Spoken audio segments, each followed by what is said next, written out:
Hi, today in front of me Vivo V21e and I'll show you the fingerprint scanner test on this device.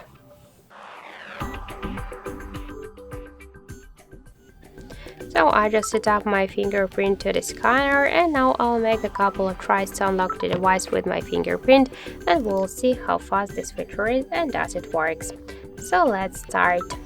1, 2, 3, 4, 5.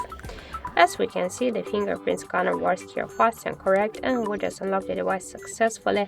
But to unlock it, you should just hold it for a second, because with a simple touch on the fingerprint scanner, you have no chance to unlock your device.